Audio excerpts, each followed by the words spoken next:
नमस्कार। आज एक ऐसे विषय पर चर्चा करने जा रहे हैं जो हम सब के लिए, हमारे समाज के लिए, हमारे सोसाइटी और हमारे शहर के लिए बहुत आवश्यक है। कई बार कुछ ऐसा हो जाता है जिसको हम वापस नहीं ला सकते उन पलों को, और सिर्फ चारों तरफ मातम पसरा रहता है। एक ऐसी ही घटना उत्तर प्रदेश की राजधानी लखनऊ के अलीगंज में हुई, जिसने पूरे शहर को ही नहीं पूरे प्रदेश को दहला दिया है। चारों तरफ मातम छाया हुआ है, किसी के चेहरे पर मुस्कुराहट नहीं है। हमारे बच्चे, हमारे युवा जब अपने घरों से निकलकर कहीं पर किसी इंस्टीट्यूट में पढ़ने जाते हैं, कुछ सीखने जाते हैं, तो उनको नहीं पता होता है कि कुछ ऐसा हो जाएगा कि जहां से फिर वो वापस नहीं आ पाएंगे। इसी तरह के खास विषय पर चर्चा करने के लिए हमारे साथ में डॉक्टर सूर्य कुमार जी हैं, जो कि पूर्व IPS DG police Uttar Pradesh और भाजपा के सुशासन विभाग के प्रदेश संयोजक हैं। सर, स्वागत है आपका। Thank you very much. Sir, बहुत दुखी कर देने वाली घटना अभी अलीगंज में हुई। चूँकि आप प्रशासन से जुड़ रहे हैं, भाजपा में शामिल होने से पहले आपने प्रदेश में एक एडमिनिस्ट्रेटर और एक पुलिस प्रशासक की भूमिका में पूरे प्रदेश को देखा है, बहुतों की रक्षा करी है, बहुत सारे ऐसे लोगों को बचाया है। सर, ये बताइए कि जैसे कोचिंग सेंटर में 15 मासूम बच्चों की जान चली गई। वो छात्र थे, सीखने आए थे, और जिनमें 8 छात्र जो है वो घायल हैं।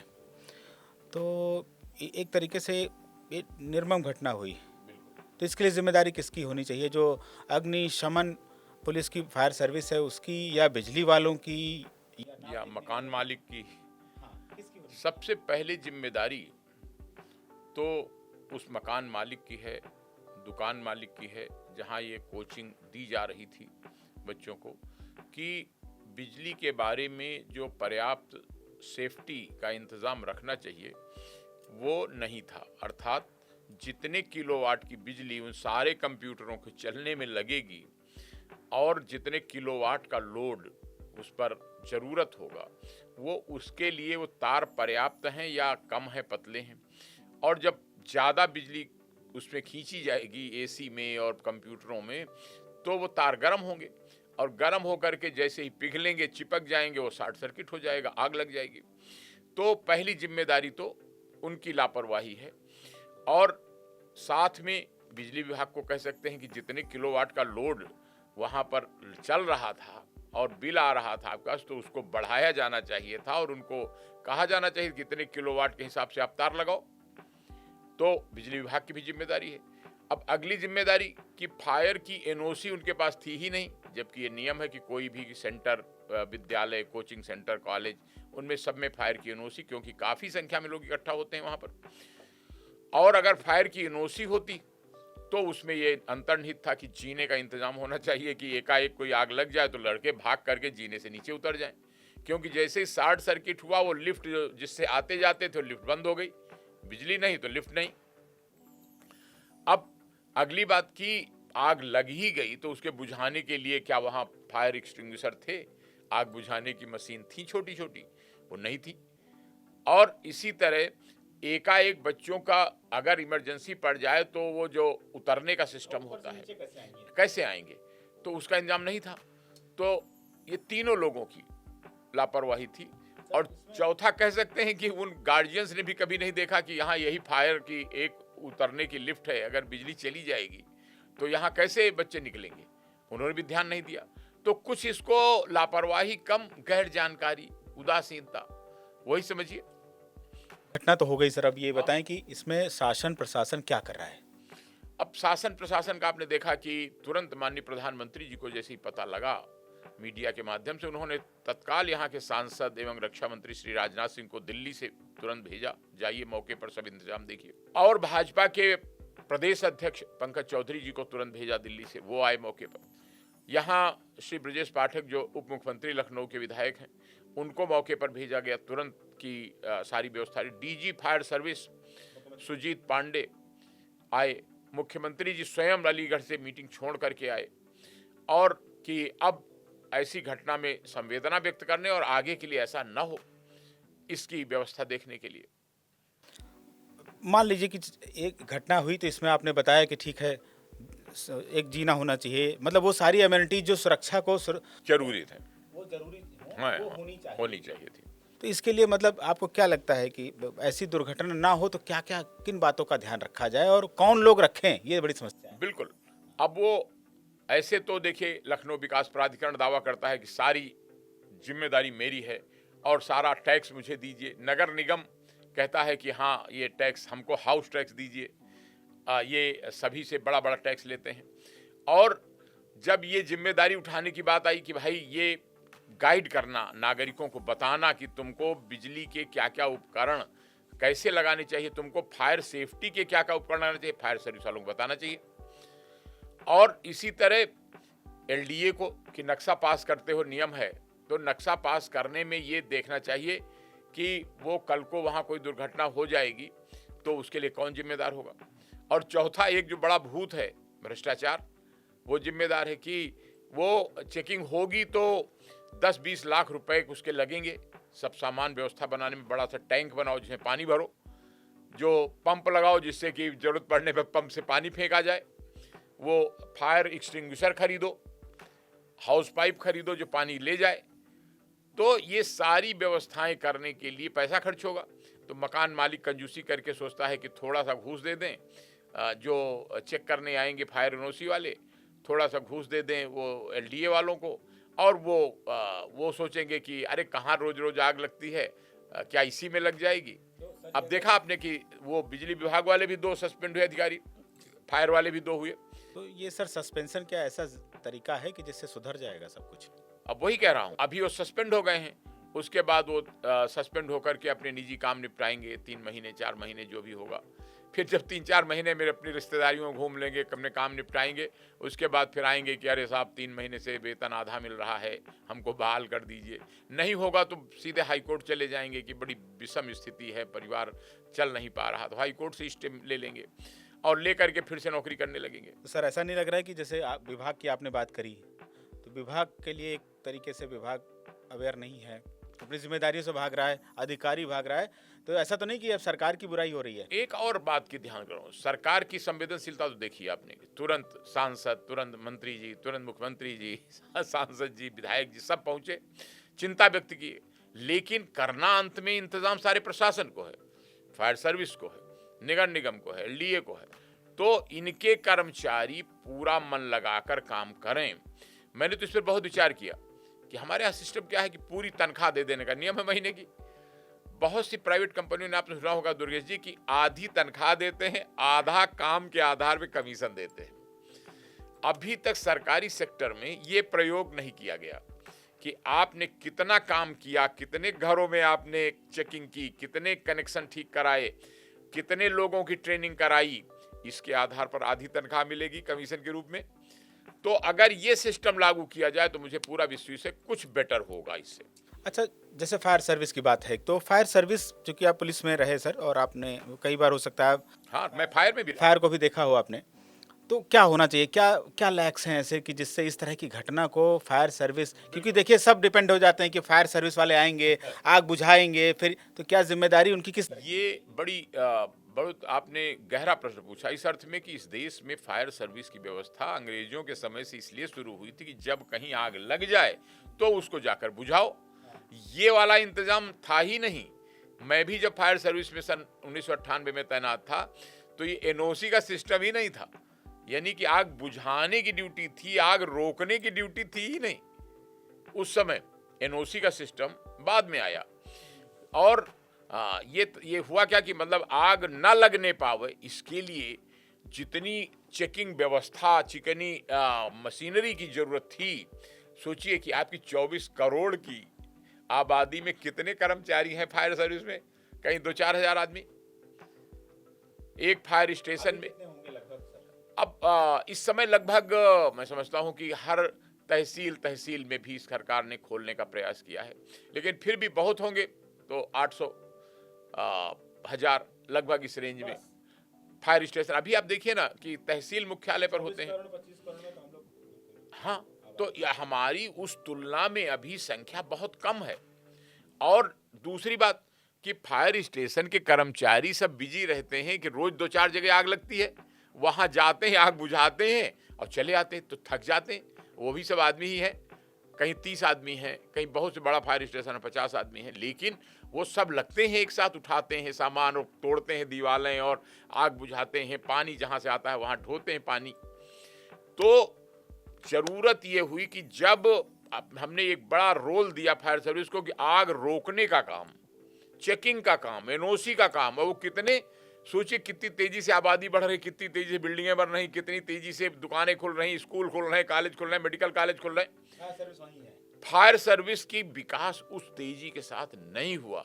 अब इसका उपाय क्या? क्या सरकार इतना पैसा इसी काम में खर्च कर सकती? सरकार के भी बहुत काम है कि सरकार रोड बनाना है, पुल बनाना है, स्कूलों में पैसा देना है, अस्पताल खोलने हैं, तमाम काम विकास के काम हैं, किसानों की योजना है, मजदूरों की योजना। तो अब जरूरत क्या है कि थर्ड पार्टी यानी प्राइवेट कंपनियों को शामिल किया जाए इस काम में, जिम्मेदारी उनको दी जाए और उसका खर्चा जिनकी सेफ्टी होनी है वो लोग वहन करने के लिए तैयार हो कि हमारी आग रोकने का जो कोई काम करेगा तो उसका खर्चा लगेगा।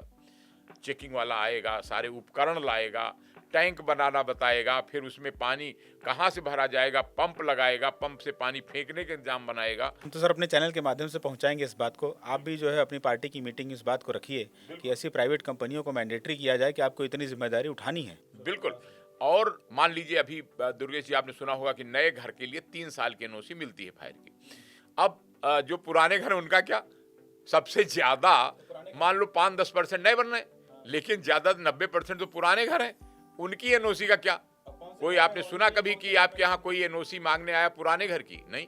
दूसरा, केवल 15 मीटर यानी 5 मंजिला से ऊपर के लिए एनओसी का कंपलसरी है। और ये, लेकिन घर तो सब घर हैं, क्या घरों में नहीं आग लग सकती? तो अब तो आपको ये चिंता करनी पड़ेगी कि लोकतांत्रिक व्यवस्था है, लोग अवेयर हो रहे हैं कि सबके घर की सुरक्षा हो, तो उसके लिए जरूरत पड़ेगी कि आप ज्यादा संख्या में प्राइवेट कंपनियों को इसमें शामिल किया जाए और शामिल करके उनको जिम्मेदारी दी जाए कि इतना रुपया खर्च होगा, हर घर का मुआयना करना होगा और उनमें फायर के सारे कमरों में, अब जैसे बताते हैं कि आग लगी इस कमरे में एकाएक, किचन में या कहीं आग के पॉइंट पर, तो शॉर्ट सर्किट कहीं भी हो सकता है, तो उसको चेक करके तुरंत बुझाने के लिए हर कमरे में एक अग्निशामक उपकरण रखा होना चाहिए। अब बताइए कितने घरों में भी आपने देखा? नहीं, मेरा तो सवाल आपसे अभी तक कि फायर सर्विस के लिए कौन से उपकरण होने चाहिए, क्या हैं वो पुलिस के पास?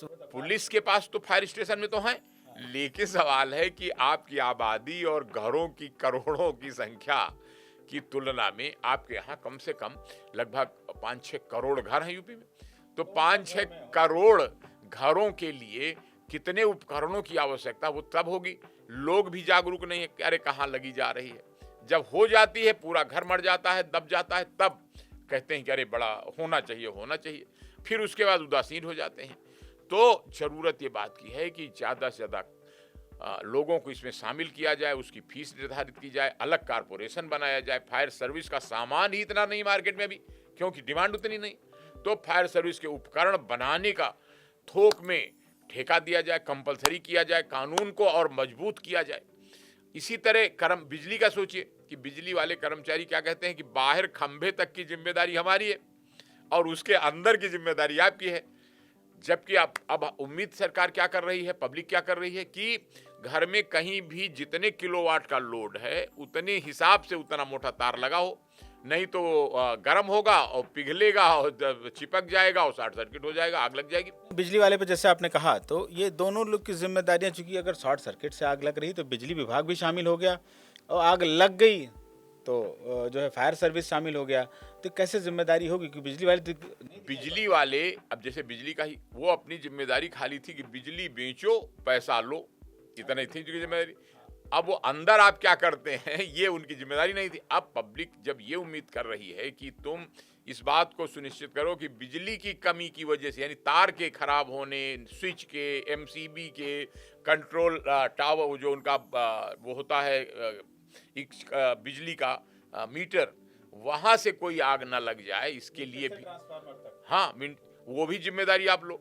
तो स्वाभाविक है ये जिम्मेदारी जब बढ़ाओगे तो पूरे यूपी के 5-6 करोड़ घरों में फिर हर जगह चेकिंग करनी चाहिए, हर जगह के लिए फिर वो उसी हिसाब से तार लगने चाहिए, उसी हिसाब से एमसीबी और मीटर और वो सारी व्यवस्थाएं हो, एमसीबी लगनी चाहिए। तो इसके लिए भी फिर अलग एक पूरा कारपोरेशन या बोर्ड बनाना पड़ेगा और उसमें चाहे संविदा पर ही रखो, लेकिन हजारों की संख्या में कर्मचारी रखने पड़ेंगे। फिर पब्लिक उनका उपयोग सही कर सके कि कहाँ से कैसे होता है, एमसीबी कहाँ से गिरती है, कैसे। अभी तक कोई संस्था आप जानते हैं ऐसी नहीं है जो ये जिम्मेदारी ले कि नहीं। बिजली विभाग के पास आप खुद ही सोचिए कि जितनी काम उनके हैं अभी उसको तो कर नहीं पा रहे वो, कि वो संविदा पर कर्मचारी रख रहे हैं, मीटर एक एक पैसा वसूली के लिए कैंप लगा रहे हैं और फिर भी पूरा नहीं कर पाते, क्योंकि अपनी आबादी बहुत है और उसी अनुपात में आपको सारे उपकरण सारी व्यवस्थाएं करनी पड़ेंगी। तो मैं तो कहता हूं कि अब एक फायर सर्विस का भी एक अलग कारपोरेशन बनना चाहिए। मतलब शॉर्ट सर्किट जो बिजली का होता है तो उसके लिए एक अलग कॉरपोरेशन बने जो उसकी जिम्मेदारियों को देखे। आप पूरी बिजली का अब लेकिन और दो बातें हैं कि घर में इसके अलावा भी तो आग लग सकती हैं। तेल से आग, वो गैस से आग लग जाती है, गैस जल गई तो गैस लीक कर गई, सिलेंडर लीक कर गया, ऐसा सुना होगा आपने। तो इन सब बातों के लिए भी एक कंप्लीट मैकेनिज्म और जिसमें बहुत सारे लोग, बहुत सारी मशीनें, बहुत सारी व्यवस्थाएं करनी पड़ेंगी। अब जैसे एक में आपने ट्रेनिंग की बात करी, हाँ, ट्रेनिंग किस लेवल पे होनी चाहिए, ट्रेनिंग कैसी हो, और दूसरी बात ये भी थोड़ा सा आपके माध्यम से, क्योंकि इस पर आपने काम किया है काफी, किस किस की हो। एक तो मतलब अब आप सोचिए कि जैसे स्कूल में आपने टांग दिया अग्निशामक उपकरण, लेकिन वो कब तक के लिए वैलिड है, डेट क्या है, एक्सपायर्ड तो नहीं। नंबर 2, कैसे उसे चलाना है आग में, जब तक उसको सिखाएगा नहीं कोई।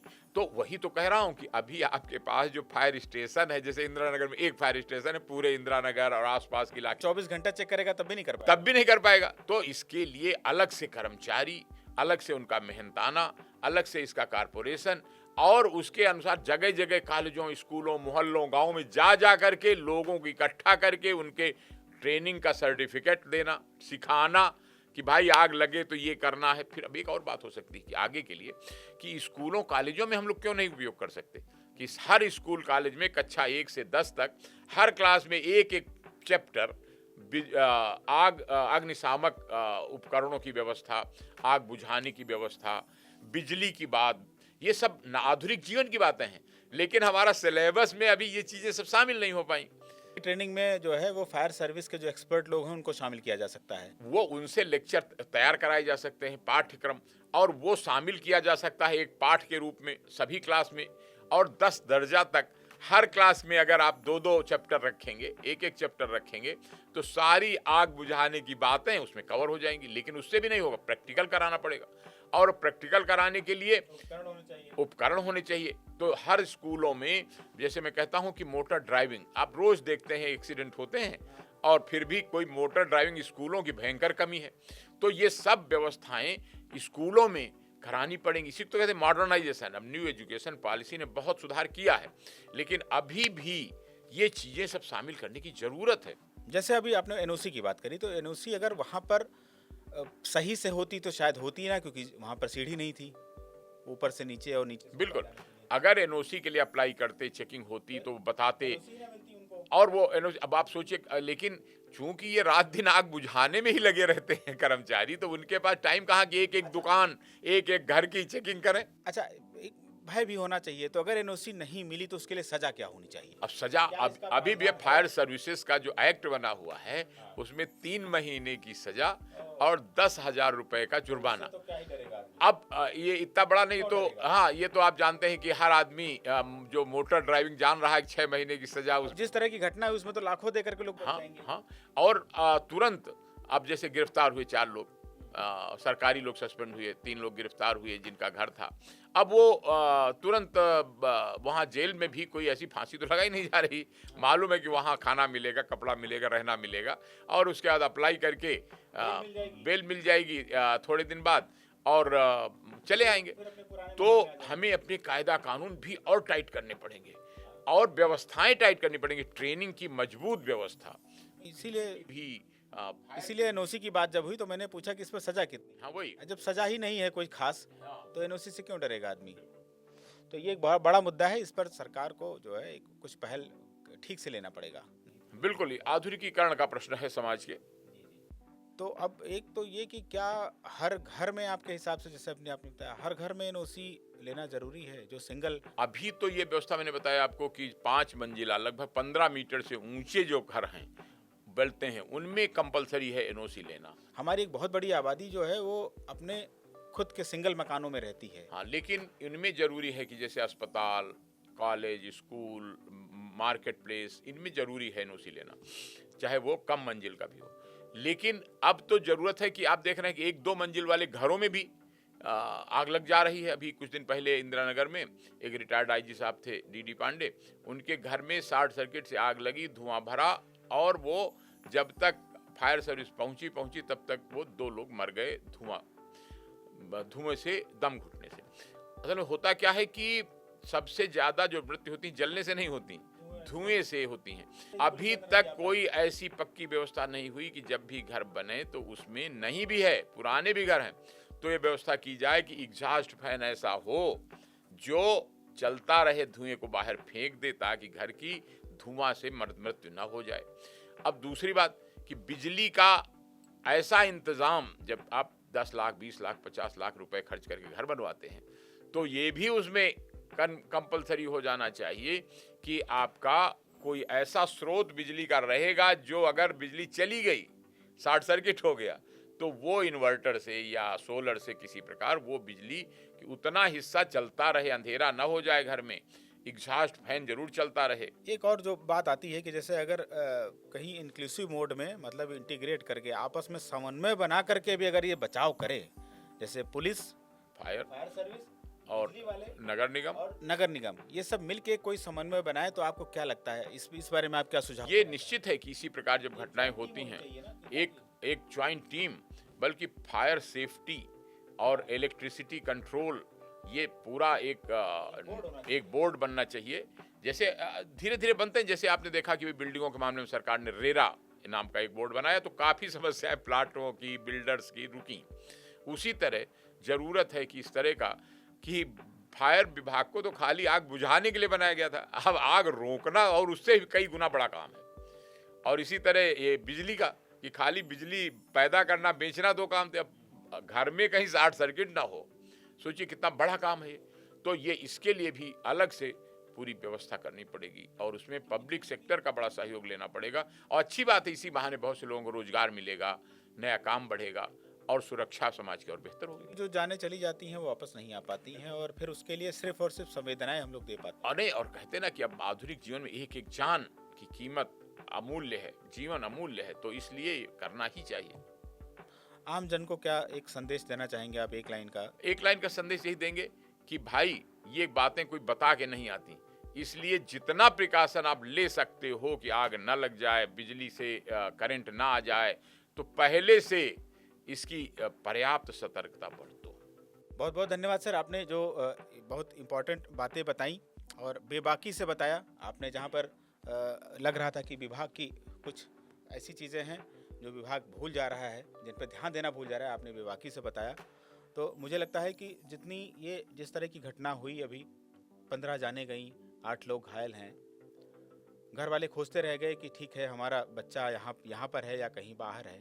लोग मानने को तैयार नहीं थे कि ठीक है, अच्छा हाँ यहाँ पर। कई लोग खोजते रहे, बाद में पता लगा कि वो अब नहीं है इस दुनिया में। तो आप सोचिए कि वो इस दुख से कैसे उबर पाएंगे। इसके लिए बहुत ज़रूरी है जो बातें आज इस वीडियो के माध्यम से बताई जा रही हैं आपको, उनका ध्यान रखा जाए, ताकि कोई भी हताहत हो तो उसमें जान माल की रक्षा की जा सके। और जब भी हम अपने घर परिवार या अपने बच्चों को किसी ऐसी जगह पढ़ने लिखने और सीखने के लिए भेजें, तो वहाँ खुद जाके चेक करें कि क्या वहाँ पे सुरक्षित हैं। किसी प्रकार की घटना अगर हो जाती है तो क्या वो उससे अपना बचाव कर सकते हैं। जब तक इन सारी चीज़ों को चेक ना कर लें, सारे एक एक पॉइंट को चेक ना कर लें, तब तक उन्हें अकेला ना छोड़ें या वहाँ ना जाने दें, क्योंकि जो समस्या है वो बता के नहीं आती है, कोई दुर्घटना बता के नहीं होती है। तो हमें इन बातों का ध्यान रखना चाहिए। इसी के साथ जय हिंद।